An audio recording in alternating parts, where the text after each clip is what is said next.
Hello guys, welcome back to another vlog. So నేను hair ఎలా పెంచాను. సో హెయిర్ అయితే నేను ఫస్ట్ స్టార్టింగే నాకు అండర్ కట్ ఉన్నింది అనమాట. ఇక్కడ మొత్తం ట్రిమ్ చేసేసి ఒక 0.5 ఉన్నింది. ఇది అందరూ ఏం చేస్తారంటే మొత్తం లెవెల్ చేసి అక్కడి నుంచి పెంచుతారు. అది అవసరం లేదు, ఎక్కడి నుంచైనా మీరు స్టార్ట్ చేయొచ్చు హెయిర్ గ్రోత్ చేయాలంటే. బట్ దానికి మెయింటెనెన్స్ అనేది హెవీ ఉంటుంది. సో అది మాత్రం చూసుకోవాలి. నేను అండర్ కట్ నుంచే స్టార్ట్ చేశాను. ఇక్కడ చూడండి పిక్ అయితే. అండ్ దాని తర్వాత వచ్చేసి కొంచెం హెయిర్ పెరిగిన తర్వాత అయితే నాకు సెట్ అయ్యేది కాదు. ఎందుకంటే నాకు చిన్నప్పటి నుంచి సిల్కీ హెయిర్ అనమాట, ఫేస్ మీద పడిపోతూ ఉంటుంది.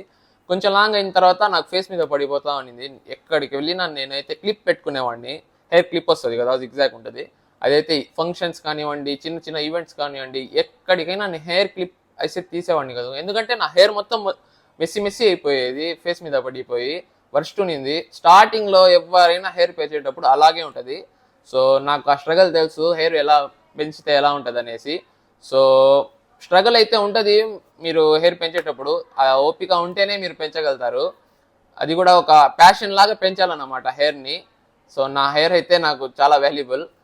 ఇక్కడ నుంచి అయితే స్టార్ట్ చేశాను. నేను ఒక 6 months తర్వాత అయితే హెయిర్ అయితే వచ్చేసింది. అండ్ దాని తర్వాత నేను క్లిప్ అయితే పెట్టుకుంటాను ఒక 6 months దాకా. 6 months తర్వాత నాకు ఫుల్ ఫ్లెజ్ హెయిర్ అయితే వచ్చేసింది, ఫుల్ లెంత్ ఇటు వచ్చేసింది. దాని తర్వాత నేనైతే కలర్ చేసేసాను దానికి. చూడండి ఇక్కడ కలర్ అయితే బ్లాండ్ చేసేసాను. అదే నా బిగ్గెస్ట్ మిస్టేక్ అనమాట. అది ఏమైందంటే ఫుల్ డ్రై అయిపోద్ది హెయిర్ మొత్తం బ్లాండ్ చేసిన తర్వాత. నాకు ఫస్ట్లో అయితే తెలీదు, మీకు సలూన్స్లో కూడా చెప్పారు ఆల్మోస్ట్. ఏమంటే ఇది తీసుకోవాలని చెప్తారు. అది తీసుకుంటే బాగానే ఉంటుంది. దాని తర్వాత హెయిర్ మొత్తం డ్యామేజ్ అయిపోయి ఇరిగిపోతూ ఉంటుంది అండ్ డ్రై అయిపోతుంది హెయిర్ మొత్తం. సో అది మొత్తం మీరు చూసుకోవాలి ఫస్టే హెయిర్ కలర్ చేయించుకునేటప్పుడు. బ్లాండ్ అయితే అసలు చేపిబాకండి, ఎందుకంటే ఒరిజినల్ హెయిర్ పోతుంది మీకు, బ్లాండ్ అయిపోతుంది, బ్లాక్నెస్ పోయి థిన్ అయిపోతుంది హెయిర్ మొత్తం, అది డ్రై కూడా అయిపోతుంది. సో హెయిర్ ఫాల్ స్టార్ట్ అయింది. హెయిర్ ఫాల్ అనేది ఎందుకు స్టార్ట్ అయిందంటే నేను చెప్పాను కదా, ఇంత కలర్ వేసాను, మొత్తం హెయిర్ డ్యామేజ్ అయిపోయింది. అందుకని హెయిర్ ఫాల్ స్టార్ట్ అయింది. నేను కట్ చేయాలంటే నాకు 2 years పెంచుకున్నాను కదా, అందుకని నాకు కొంచెం ఫీల్ అయింది. హెయిర్ అనేది నాకైతే చాలా అంటే చాలా ఇష్టం నా హెయిర్ అంటే. అది కట్ చేయాలంటే నాకు కొంచెం ఎమోషనల్ అయిపోయాను. సో కొంచెం కట్ చేసుకుంటా వచ్చాను అన్నమాట. అయినా నాకు హెయిర్ ఫాల్ అనేది తగ్గలేదు. So shampoos different shampoos try చేశాను, అవి కూడా వర్క్ చేయలేదు. సో నేను ఫైనల్గా ఏం చేశానంటే కట్ చేసేసాను. నాకు కలర్డ్ హెయిర్ మొత్తం కట్ చేసేసాను. మళ్ళీ మీడియం లెంత్కి అయితే వచ్చేసింది. నాకు ఫుల్ వచ్చేసాయి, అప్పుడు ఫుల్ ఫ్లెజ్ వచ్చింది. దాని తర్వాత మళ్ళీ నేను కట్ చేసేసాను. హెయిర్ అయితే కట్ చేసేసిన తర్వాత అయితే ఇలా ఉన్నాను చూడండి. కొంచెం బియర్డ్ అయితే కూడా కట్ చేసేసాను. హెయిర్ అండ్ బియర్డ్ అయితే కొంచెం స్టార్ట్ చేసేసాను. అండ్ దాని తర్వాత అయితే నేను డిసైడ్ అయిపోయాను, మళ్ళీ పెంచాలి, ఎలాగైనా హెయిర్ అయితే పెంచాలి, ఏమైనా పర్వాలేదు అని. మళ్ళీ అయితే నేను కలర్ అయితే చేయలేదు, ఇట్టాగే పెంచుదామని స్టార్ట్ చేశాను. హెయిర్ మెయింటెనెన్స్ అనేది ఏం లేదండి. ఒక 1 monthకి ఒకసారి హెయిర్ స్పా అయితే చేయించుకోవాలి లాంగ్ హెయిర్ ఉన్నప్పుడు. లేకపోతే హెయిర్ ఫాల్ అనేది డ్యామేజ్ అవుతుంది హెయిర్, లేకపోతే డాండ్రఫ్ వచ్చేస్తుంది స్కాల్ఫ్ అనేది.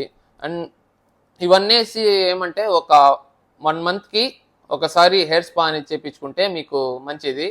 అండ్ షాంపూ అనేది కొంచెం మంచిది వాడితే బెస్ట్. షాంపూ బ్రాండ్లో వచ్చేసి ఎస్పీ అనేది నాకు కొంచెం మంచిగా అనిపిస్తుంది. దాంట్లో వెరైటీస్ ఉంటాయి, మీకు ఏం ప్రాబ్లం ఉంటే అది యూస్ చేయొచ్చు. హెయిర్లో ఇంకో మెయిన్ ఇంపార్టెంట్ థింగ్ ఏంటంటే ఎవ్రీ 3 monthsకి మీకు హెయిర్ అయితే స్ప్లిట్ ఎండ్ వచ్చేస్తుంది. అంటే ఎరిగిపోయినట్టు బ్రేక్ వచ్చేస్తుంది హెయిర్లో. అది ఎవ్రీ 3 monthsకి మీరు సలూన్కి వెళ్ళి స్ప్లిట్ ఎండ్ కట్ చేయమంటే చేసేస్తారు. స్ప్లిట్ ఎండ్ అంటే ఎక్కువ లెంత్ అయితే పోదు, ఒక 1/2 inch 1 inch అయితే పోతుంది అంతే. అదేమంటే మెయింటెనెన్స్కి బాగుంటుంది, మీరు హెయిర్ ఫాల్ అవన్నీ కూడా చిక్ మొత్తం ఏం రాదు అది. సో అదైతే చేసుకోవాలి. ఇక్కడ ఈ హెయిర్ మెయింటెనెన్స్ అయితే కంప్లీట్ అయింది అనమాట. నేను షాంపూ ఏది వాడతాను లాస్ట్లో చూపిస్తాను మీకు. ఇప్పుడు స్కిన్కి అయితే నేను అసలు ఏది వాడను, మీరు నమ్ముతారో లేదో. నేను జస్ట్ ఒక ఫేస్ వాష్ ఒక్కటే వాడతాను, అది కూడా 2 times వాడతాను డైలీ, మార్నింగ్ అండ్ ఈవినింగ్ అయితే వాడతాను. అండ్ ఇంకా ఎక్కడైనా బయటికి వెళ్ళాలంటే ఫేస్ వాష్ చేసుకుని వెళ్తాను. ఇక పౌడర్ కూడా వాడను, నేనైతే ఏం ప్రోడక్ట్స్ వాడను. ఇఫ్ నేనైతే ట్రిప్స్లో ఉన్నప్పుడు అయితే ఇక్కడ కోల్డ్ ఎక్కువ ఉందనుకోండి, లేకపోతే బీచెస్ ఎక్కువ ఉన్నాను, సన్ స్క్రీన్ అండ్ మాయిశ్చరైజర్ అయితే వాడతాను అంతే. ఇంకేది వాడను. ఇంట్లో లేకపోతే ఇక్కడ నియర్ బై ఫంక్షన్స్ ఏదైనా నేను అసలు ఏ ప్రోడక్ట్ వాడను, జస్ట్ ఫేస్ వాష్ ఒక్కటే చేస్తాను. ఆ ఫేస్ వాష్ కూడా చూపిస్తాను మీకు లాస్ట్లో. ఈ స్కిన్ కేర్ అయితే అదేనమాట, ఒక ఫేస్ వాష్ మాత్రమే. ఇప్పుడు ప్రెసెంట్ వాడే షాంపూ అయితే ఇది నేను ఇక్కడ మీకు పెడతాను పిక్ చూడండి, అండ్ ప్రైస్ కూడా పెడతాను. అండ్ ఈ షాంపూ వచ్చేసి నేను రీసెంట్గానే వాడుతున్నాను. ఇది కొంచెం ఎక్స్పెన్సివ్ అనమాట, ఎందుకంటే లైట్గా హెయిర్ ఫాల్ ఉంది కదా, దాన్ని రెడ్యూస్ చేద్దాం అనేసి ఈ షాంపూ అయితే వాడుతున్నాను. ఇది జస్ట్ 100 ml 1300 అప్రాక్సిమేట్లీ ఉంటుంది. సో ఇదైతే వాడుతున్నాను. ఇది స్టార్టింగ్లో అయితే అవసరం లేదు, ఎందుకంటే మీరు బిగినర్ అయితే ఇది అవసరం లేదు. ఎస్పీలో ఏదైనా మీరు యూస్ చేసుకోవచ్చు. ఎస్పీ లక్స్ అన్నమాట ఇది.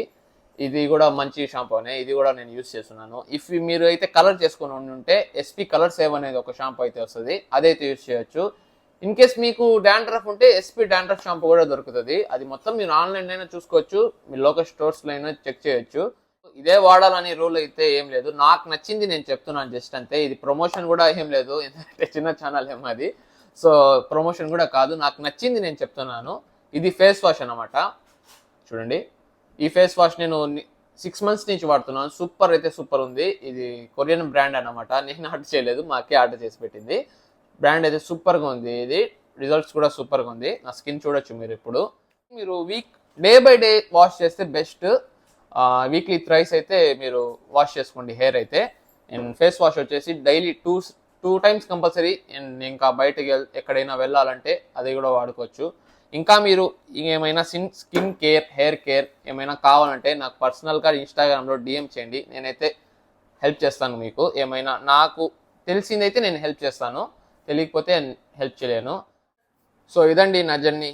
ఇప్పుడు దాకా మీరైతే చూశారు కదా. ఇక్కడి నుంచి నేను ఇంకా మంచి మంచి వ్లాగ్స్ అయితే పెడతాను. ఇన్ని రోజులు నేను కన్సిస్టెంట్గా లేను, సారీ అదైతే. 2025లో కూడా ఒక మంచి ట్రిప్ అయితే, ట్రావెల్ వ్లాగ్ అయితే చేస్తాను నేనైతే. లాస్ట్ టైమే చేద్దాం అనుకున్నాను 2024లో, చెప్పాను కదా ఇందాక ట్రిప్ గురించి. అదే మీకు ట్రావెల్ వ్లాగ్ చేద్దాం అనుకున్నాను, బట్ ఫస్ట్ టైం కదా, నేను డైరెక్ట్గా వేరే ఊర్లో వెళ్ళి మాట్లాడదాం అదంటే నాకు కొంచెం షై అనమాట. నాది నా కంఫర్ట్ జోన్ కాదు కాబట్టి నేను చేయలేదు, ఆపేశాను. సో ఈసారి కొంచెం నాకు అలవాటు ఉంది అండ్ సపోర్ట్ కూడా ఉంది మీది. సో ఈసారి అయితే కంపల్సరీ చేస్తాను నేనైతే. 2025లో అయితే ఒక మంచి ట్రావెల్ వ్లాగ్ అయితే వస్తుంది మీకు. సో మీరైతే సబ్స్క్రైబ్ చేసుకోండి. That's it for this video guys. Hope you guys like this information. And మీకు అందరికీ బాగా నచ్చితే షేర్ చేయండి అందరికీ, ఎవరికైతే యూజ్ ఉందో. సో లైక్ చేయండి, షేర్ చేయండి, సబ్స్క్రైబ్ అయితే చేసుకోండి.